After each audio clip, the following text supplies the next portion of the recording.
Well, hey everyone, or shall I say, hey everyone, because I really need your attention. According to all of the conventional wisdom out there, I really need your attention right now, and I'm going to need your sustained attention for the entire rest of the video.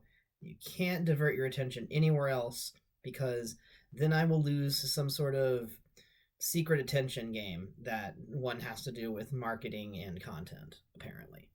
And you can obviously tell that I don't really believe this. So let me summarize the thing that is that I don't believe and talk about what it is that I do believe when it comes to attention nowadays in human society.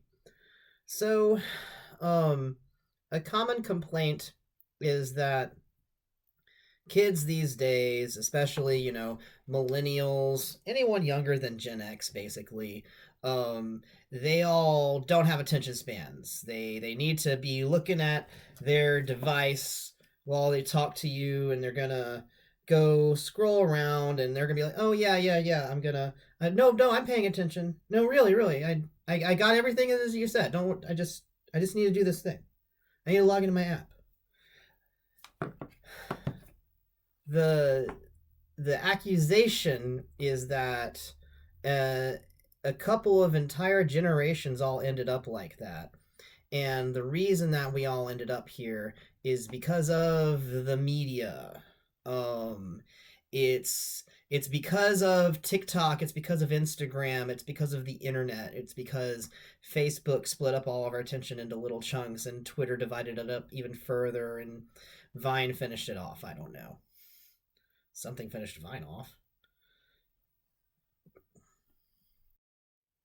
Companies are training us into having shorter and shorter attention spans and basically forcing entire generations to have ADHD who don't actually have ADHD so that they can force more and more content down our throats and advertise more and more products to us and get more and more messages past our subconsciouses.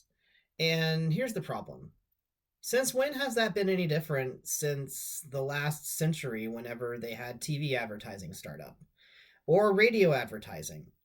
And before that, I mean, is there some sort of ideal attention span that we've all had to have all this time? Because I'm pretty sure that TV advertising already wrecked our attention span since like the 40s or 50s. And like I'd say the 50s is when it really started in with the ads and the modern marketing logic. So we've already had our attention constantly assaulted since the 1950s, which means that all of the boomers and even the greatest generation and Gen X as well should be affected by this. They should have already been like this. They should have been looking at their pagers or something while talking to you.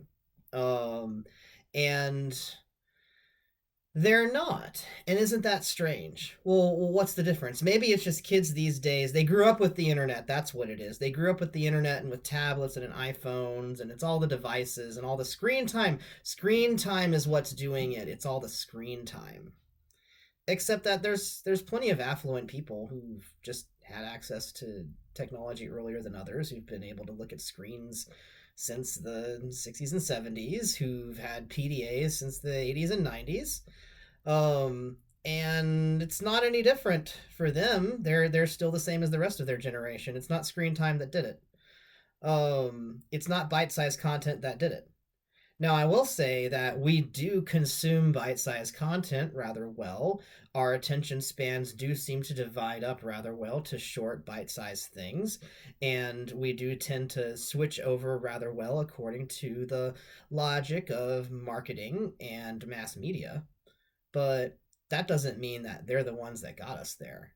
That just means that we were highly susceptible to already to it by the time that the media used it on us.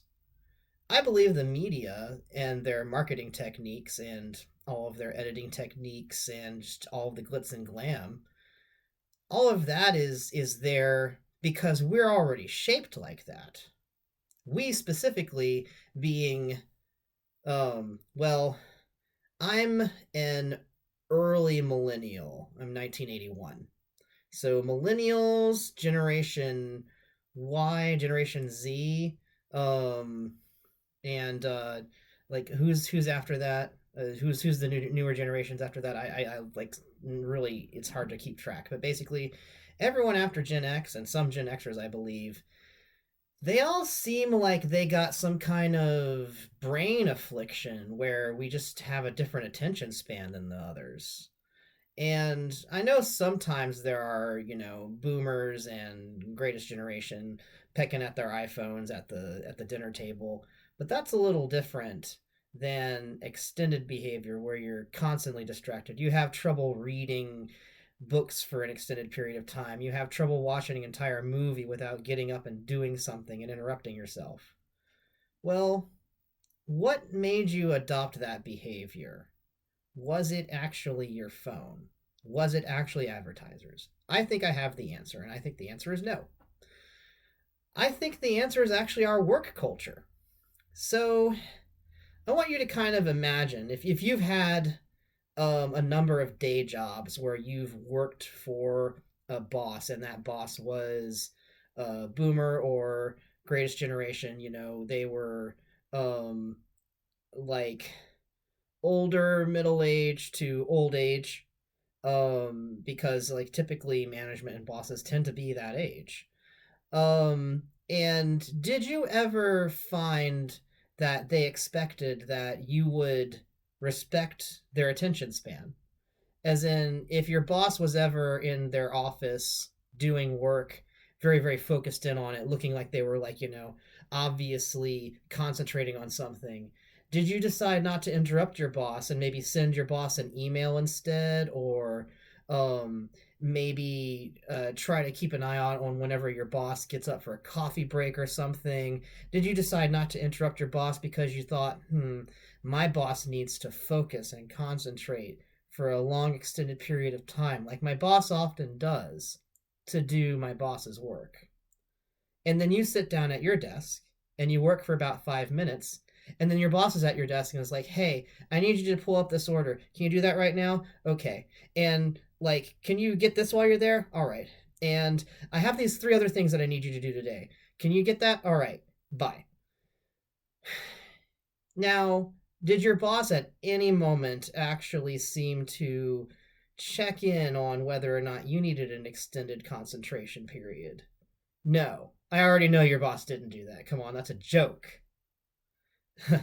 Sorry, I've had a lot of different jobs since about 2006, and I found the pattern was always the same. I was always being asked to do the same amount of work with less time, and at the same time that I did a different job that I had to balance in some way that the boss could never really describe.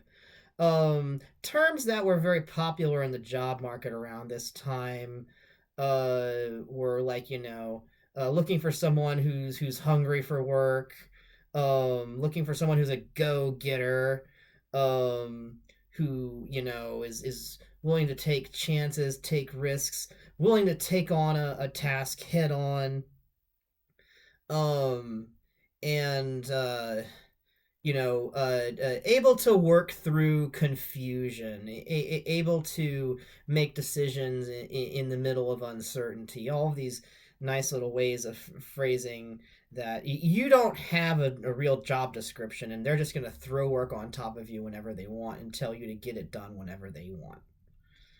So if you do that for a year, really, your brain's already trained to watch whatever ad a company throws at it. Come on. Like, and the reason I think that this is specifically the responsibility of work culture, and I do think that other things could be at hand. Let's, maybe there's something with family life and parenting that's changed. I certainly think there is. But I don't think handing this over to, like, say, letting TV raise your kids is going to cut it, because again, that was happening before the internet. I was raised on TV and I was born in 1981. We didn't have the internet until 1994. What happened in the first 13 years of my life? Well, let me tell you, the internet didn't divide up my attention span. Pretty sure someone else did. And it wasn't just TV. there was a sort of expectation, I think, that the past generation has put on the new generation to just kind of do whatever's necessary exactly when they need. And there's this expectation that we just don't need extended periods of concentration, that we don't need time to focus. I don't think that the boomer generation really gave us that liberty and that time. But I think that really this created itself at work in work culture. Um I think one of the big problems is that boomers think that they had it the same as we do now. They think that they had this done to them whenever they were doing their jobs, but they're wrong because most boomer jobs back in the last century were doing the same thing over and over again for extended periods of time. More meditative tasks that, of course, have been replaced by AIs and robots.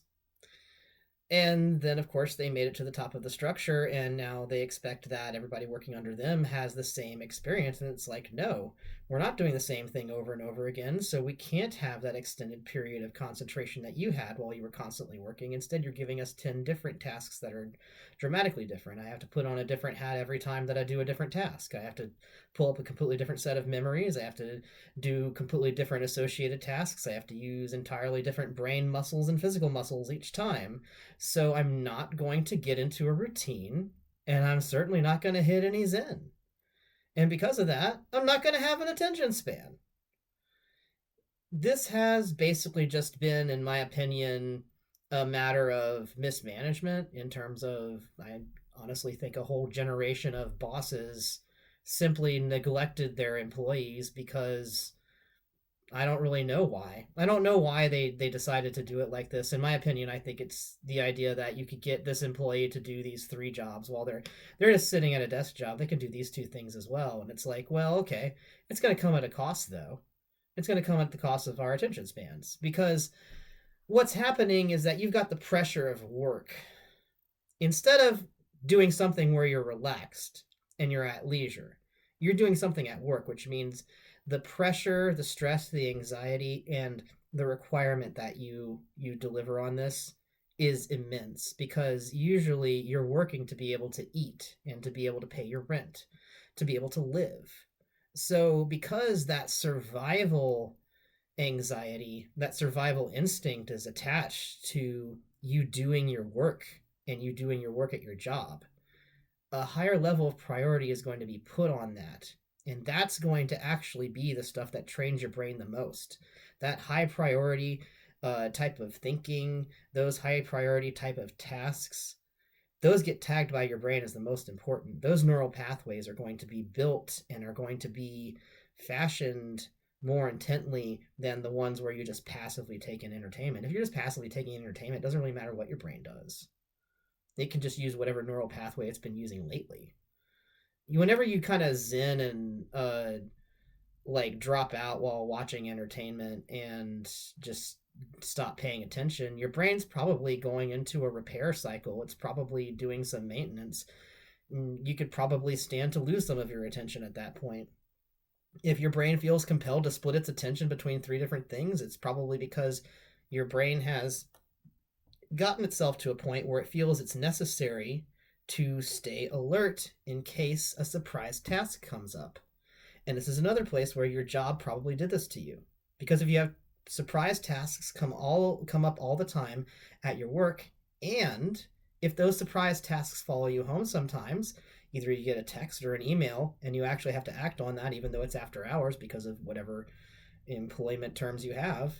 If your whole system is trained to basically at the drop of a hat do a whole bunch of work, it means that you're never really going to relax. You're always going to have a part of you that stays alert just in case there's more work that shows up.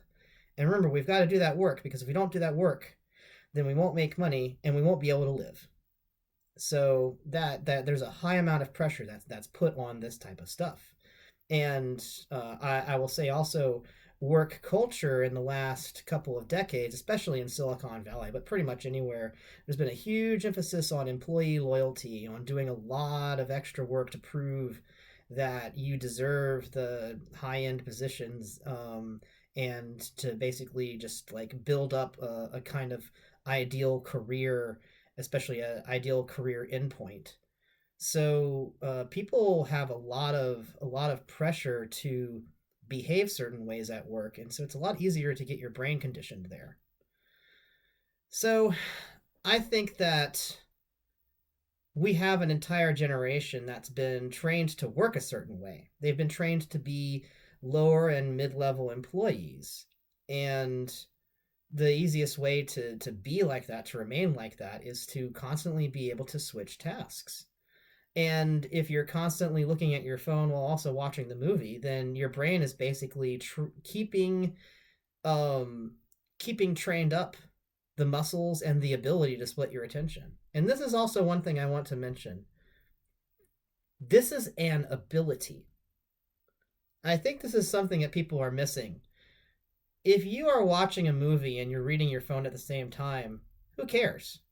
I mean, unless you're doing this in a movie theater and you've got your phone screen on and somebody behind you is seeing the phone screen and it's like really bothering them because they're trying to watch the movie. Well, that sucks of you and you shouldn't do that. But if this is, any other setting whatsoever where it's not rude of you to have your phone out, it's not doing anything to anyone else. If you took in as much of the movie as you wanted to take in and you got your phone thing done, good for you. I think that you technically got a win. I think that's technically better than just watching a movie. The idea that there's some sort of pure experience that we need to be attaining when it comes to taking in entertainment. Like, I have to take in only the movie and concentrate only on that, and that's the only thing that I'm doing. What is that supposed to be emulating? What is that like? I understand that the person who made the movie would prefer that you focus only on the movie for the duration of the movie. I get that as an artist, but um since when in history have people always been focusing entirely on the movie for the entire time? I understand they didn't have a mobile phone before, but there's always been other stuff. There's always been other distractions, and to be quite honest, people in the theater, they're gonna get up in the middle to go to the bathroom anyway. I mean, that's the ultimate distraction, right? So I don't really see the problem sometimes of, being highly distractible in quotations. If you're able to do the tasks that you have to do to keep your job, and you're able to do a bunch of tasks at once that you want to do and you enjoy doing, then good on you. Is this actually impacting you negatively? Or is this something that's actually a positive for you? I don't think that our attention spans are necessarily shorter. For one, I've been making this video for like 18 minutes now. It's coming up on, um, and I didn't forget I was making the video or something.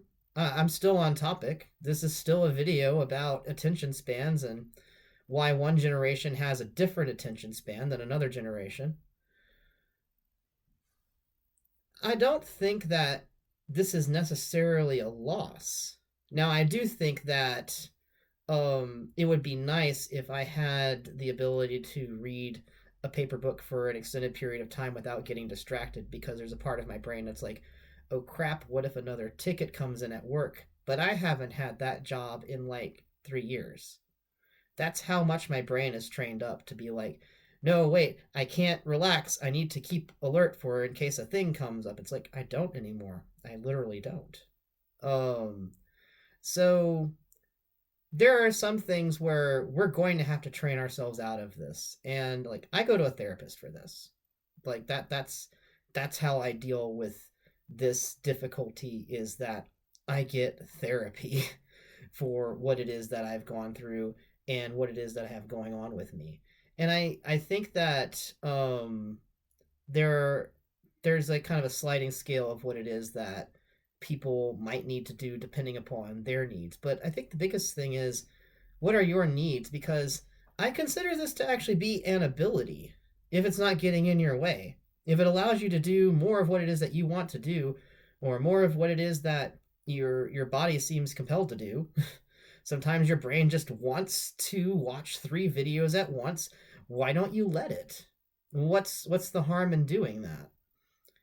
Is there actually harm here, or is in fact there benefit? Maybe whatever it is that is lost. For instance, it's hard for me to read a paper book for extended periods of time. It's hard for me to read a non-paper book for extended periods of time. But what I can do now is that I can still read and I can still get other things done at the same time. And at some point, I'm going to be able to read again because I'm in recovery from like some mental trauma that makes it hard for me to like focus on reading for an extended period of time. So that's my individual case. I know that I'm working on that and it's going to improve. If you want to improve any part of your concentration, go ahead and try to do that. Go ahead and look into that. Figure out how it is that you want your brain to be performing differently and your life to be different. But I just really want to say that if it seems like you don't pay as much attention as someone else, or you don't focus the same way as someone else, you can recognize that and maybe they can point it out, but the question still remains, is it really a problem? And in fact, could there be a benefit? And if there's a benefit and there's no problem, then you've got a positive. That's maybe the greatest generation has to take a step aside for the greatest, most distracted generation, which is us. And whoever else is on this whoops devices and bosses and society and TV and advertising and what the heck ever trained me to divide my attention span up to where I can just basically split my attention to something else and get that task done at a moment's notice and maybe get several things done at once. Looks like we've got a whole generation of quick thinkers and quick actors. I mean, that's what we've got. I say we capitalize on it. Do things quick. Do several things at once. Go get them. The boomers will never catch you.